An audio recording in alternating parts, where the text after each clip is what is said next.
Aujourd'hui, je suis en présence de Marc Murcia. Bonjour Marc. Bonjour Sébastien.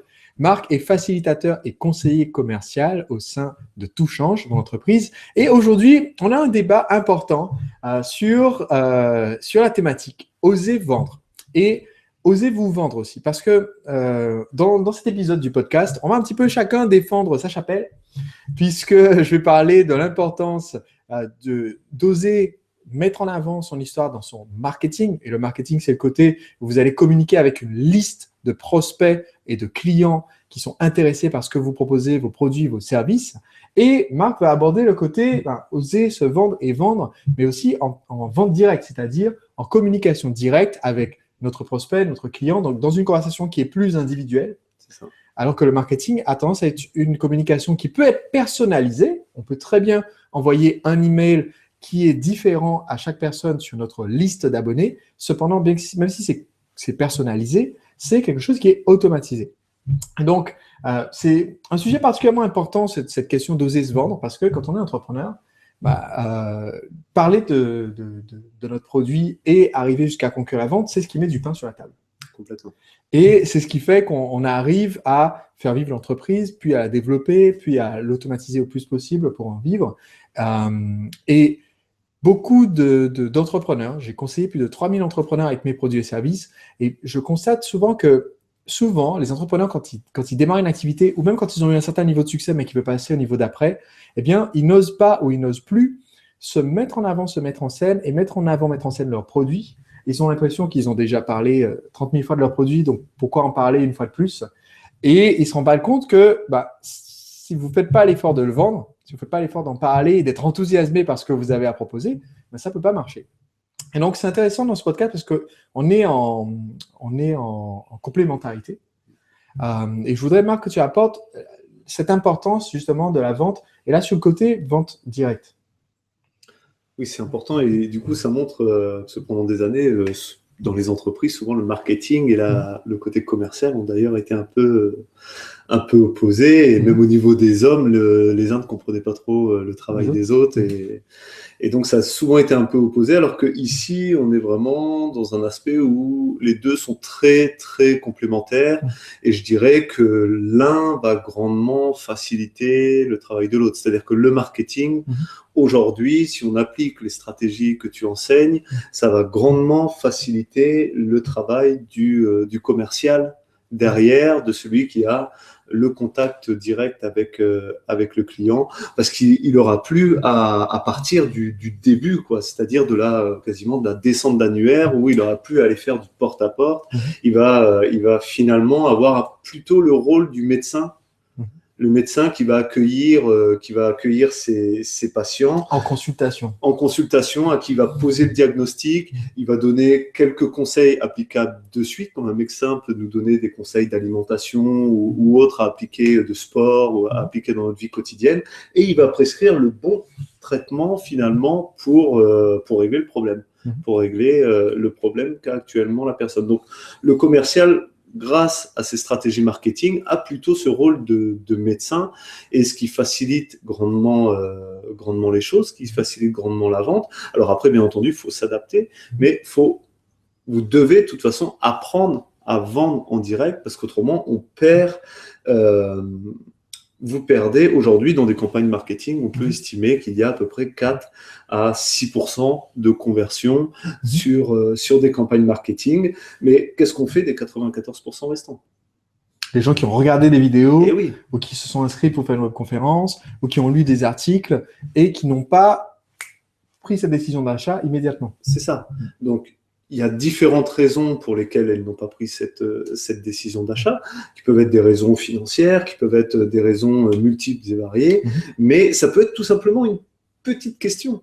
Ça peut être vraiment un détail qui va faire que la personne était prête à acheter, elle a ce blocage. Si aujourd'hui vous l'appelez, vous pouvez en 5 minutes faire en sorte que cette personne puisse accéder au produit et enfin commencer à régler son problème.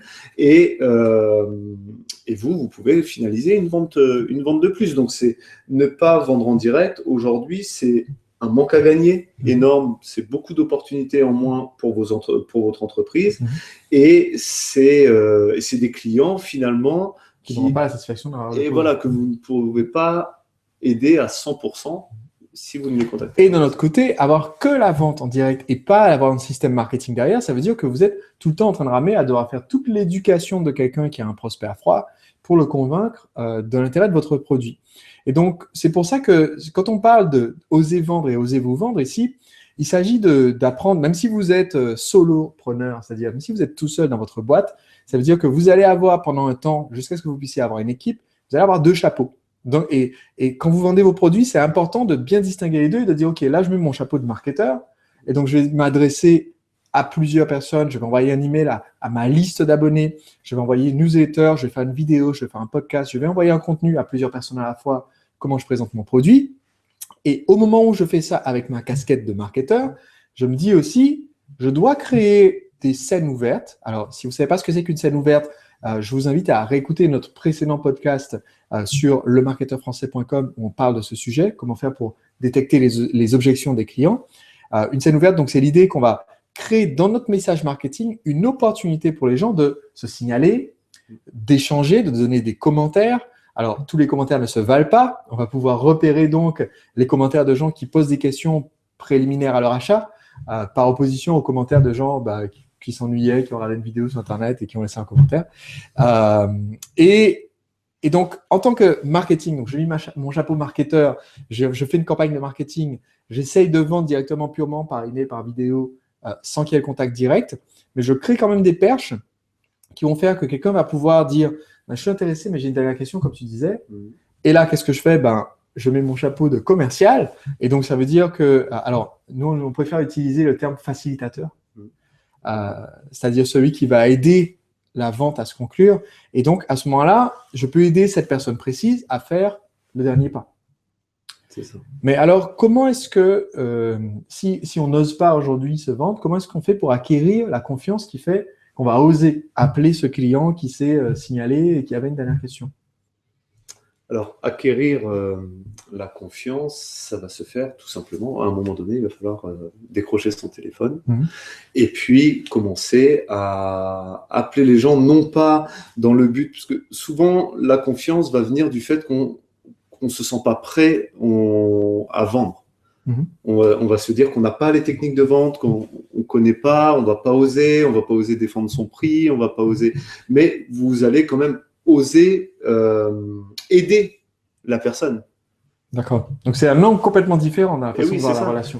Il faut, si votre produit, vous êtes convaincu que votre produit règle le problème de vos clients, si vous êtes convaincu que ce produit a un impact, vous ne pouvez pas laisser vos clients dans la panade, entre guillemets, et en tout cas avec toutes leurs questions en tête. Donc, c'est-à-dire les questions que vous avez pu voir dans un fil de commentaires, dans un chat sous une webconférence ou un panier abandonné. Peut-être que le panier abandonné, c'est tout simplement que la carte bancaire n'est pas passée et que vous pouvez payer par chèque. Si vous ne recontactez pas cette personne, la vente est perdue. Voilà, la vente est perdue, la personne était prête à acheter et vous, pour un simple coup de fil, vous avez perdu une vente.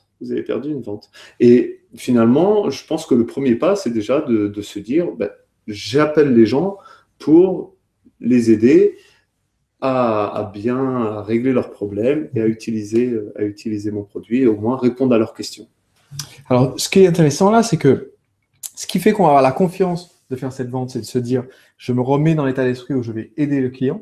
C'est mon but premier. Après, il faut apprendre certaines choses sur la structure, des choses qu'on a abordées d'ailleurs dans le précédent podcast sur à quel moment est-ce qu'on sait justement que le client est mûr pour la vente. Et donc, dans ce cas-là, on passe à la conclusion et on arrête de juste parler de ce qu'on peut faire pour l'aider.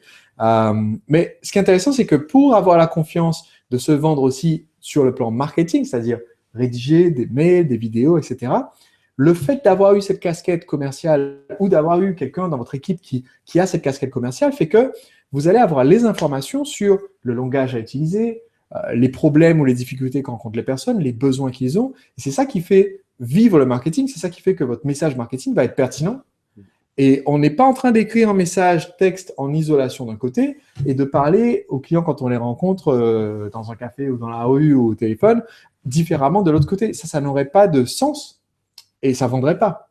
Donc, quand on parle d'oser se vendre, ça veut dire être capable, quel que soit le lieu où a lieu la conversation, être capable d'aider le client déjà d'apporter de la valeur dans la conversation pour l'amener à s'éduquer sur ce qu'on a à proposer jusqu'à ce qu'il soit prêt à signer.